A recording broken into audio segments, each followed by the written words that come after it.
În această perioadă, toată lumea, mai mult ca niciodată, cred că stă cu telefonul în mână. Încercăm să fim la curent cu tot ceea ce se întâmplă în lume. Poate că e o perioadă mai complicată pentru antreprenorii care trebuie să gestioneze de la distanță o afacere. Sunt însă și foarte mulți tineri antreprenori care lucrează de acasă, nu de câteva zile, ci de ani de zile. Cam așa face și tânărul antreprenor cu care discutăm în continuare. Este vorba despre Nicolae Mihailiuc, pe care îl salut, sper că ne aude. Mihai, da, bună! Bună, bună! Nicolae, îmi cer scuze.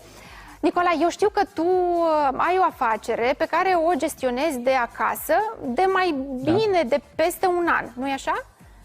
Da, este așa. Noi am încercat ca tare din 2009 să încercăm să lucrăm de acasă și nu ne-a ieșit. Dar în 2019 ne-am propus definitiv de acasă și avem un an și ceva de când lucrăm de acasă. Am înțeles. Nicolae, dar spune-ne un pic despre ce te-a făcut să faci ce te-a convins să faci această trecere de la birou la acasă?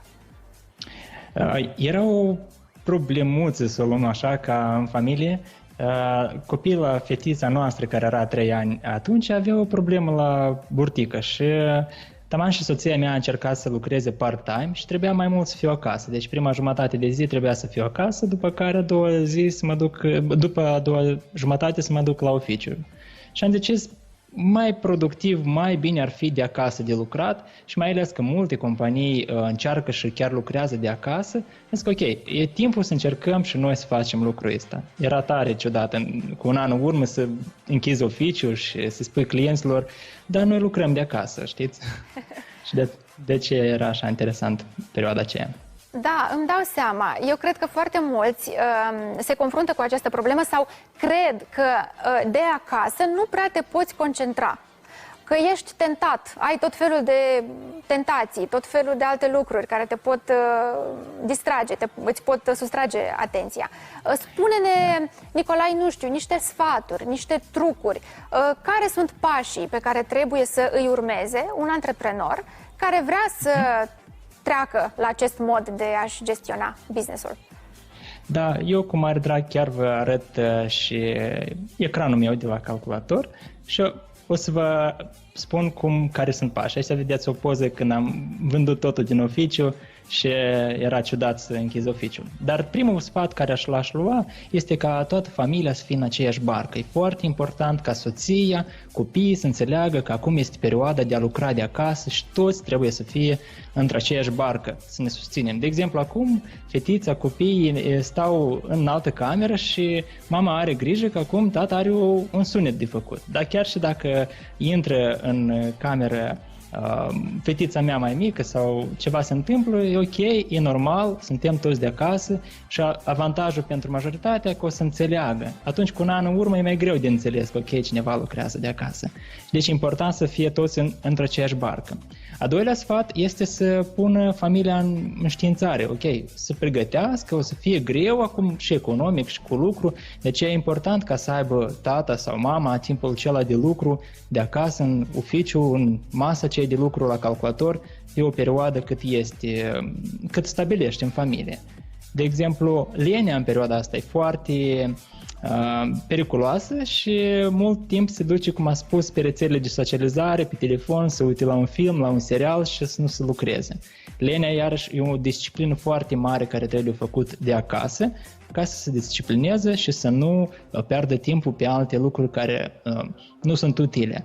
Și starea de lucru tot foarte mult contează. De exemplu, cum te îmbraci, ați spus de dimineață, da, ca să te îmbraci și să rămâi în pijama, dar e un sfat bun, bine, nu? Să nu rămânem în pijama, asta sigur, pentru că trebuie starea noastră de lucru să fie de lucru și e bine să avem chiar un colțușor al nostru sau o cameră separat, dacă nu e camera, o masă cu calculatorul, nu într-același loc unde ne uităm la filme, la seriale, nu acolo și să lucrăm. Deci să ne schimbăm locul de unde stăm noi, fie măcar cu 1 metru distanță, dar să știm că aici intrăm în zona de lucru și atunci o să fie productivitatea mai sporită. Și inclusiv cum ne îmbrăcăm tot ajută. Sunt convinsă. Da. Sunt convinsă de asta, Nicolae. Da, te rog să continui. notificările, iarăși, notificările, rețelele socializare, sustragerile, ele totuși totul încurcă în productivitatea de lucru, de aceea cu cât mai puține sustrageri, cu atât mai bine, dar fiind acasă, sustragele sunt foarte mari, deci de aceea se înțelege, dar e bine de ele evitat.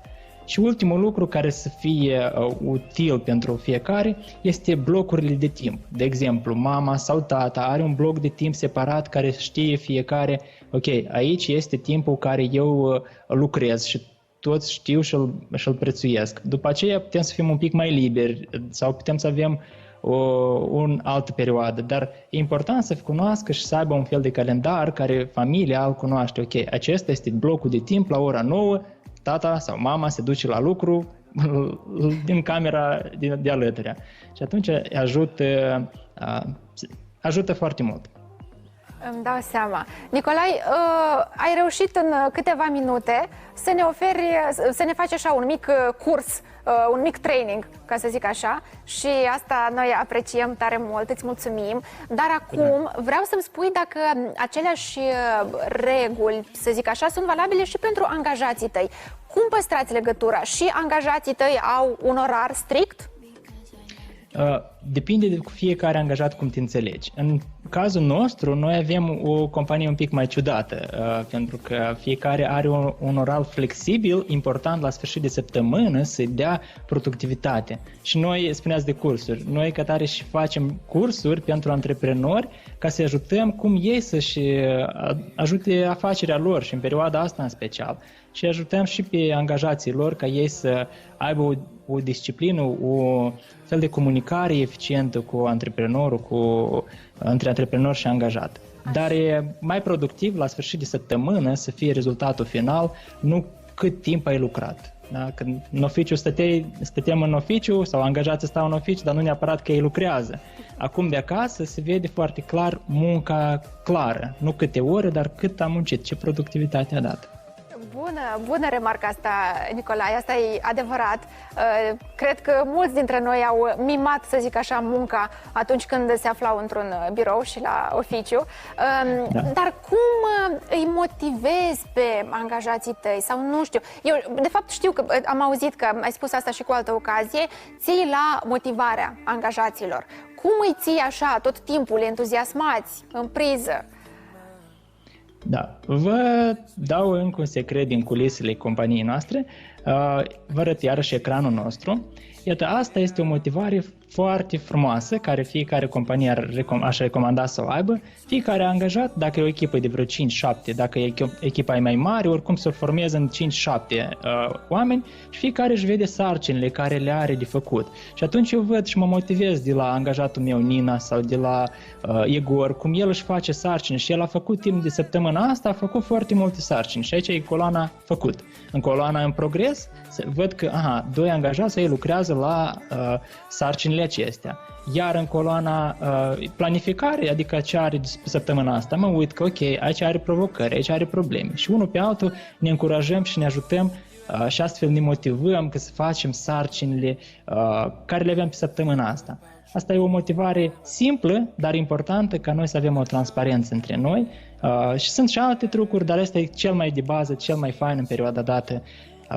Și ultimul element, cireașa de pe tort, este sunetul, odată la sfârșitul săptămânii sau la începutul săptămânii, cu echipa în care sună și șeful îi spune, ok, ce provocări are el, un alt angajat îi spune ce provocări are el și astfel are o conexiune cu echipa timp de o oră, două, dar sunetul acela e foarte, foarte important ca să-l aibă.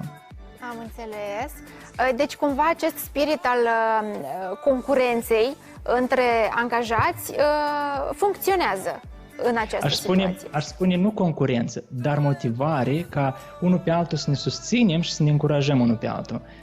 Concurența e pe scurtă durată motivarea, dar încrederea unul în altul și motivarea, hai și eu să te ajut, că văd că ai niște sarcini nefăcute, hai că poate eu să te mai implic, asta ajută mai mult. Am înțeles, Nicolae. Îți este dor câteodată de muncă la birou? Da, uneori, că mai spui o glumă cu colegul, mai îl vezi emoțional cum el este și atunci se este dor. Dar beneficiile lucrând de acasă sunt așa de multe și așa de faine, încât dorul celălalt dispare. Am În înțeles. timp, după ce lucrezi un an de zile productiv de acasă, vezi foarte multe beneficii în aspectul acesta.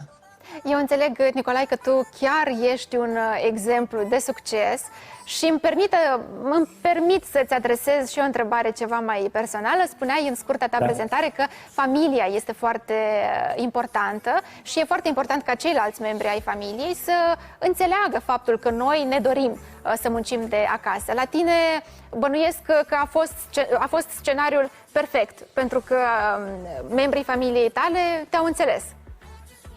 Da, în cazul acesta am înțeles, dar oricum este greu pentru fiecare. Dacă, mai ales copiii mici, când sunt copii mici, atunci nu poate să lucreze celălalt partener și atunci te gândești cum să-l ajuți pe el, ca soția să lucreze,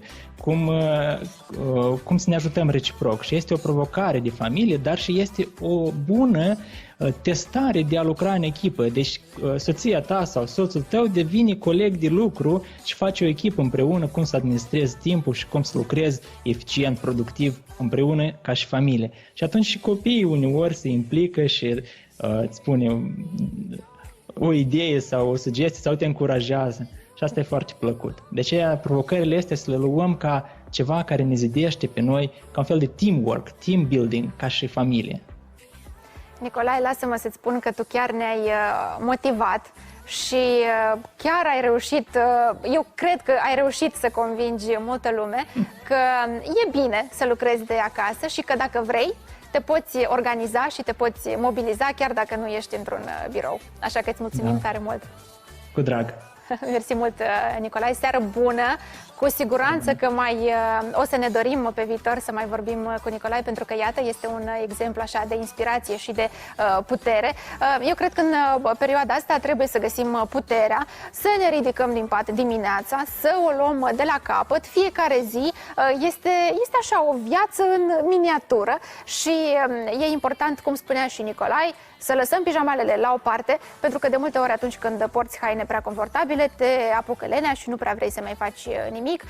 De asta noi vă îndemnăm să vă trăiți în această perioadă viața și zilele așa cum o făceați și până odinioară, cu aceeași bucurie, cu aceeași stare de spirit, să ne păstrăm optimismul și să zâmbim atunci când putem să o facem.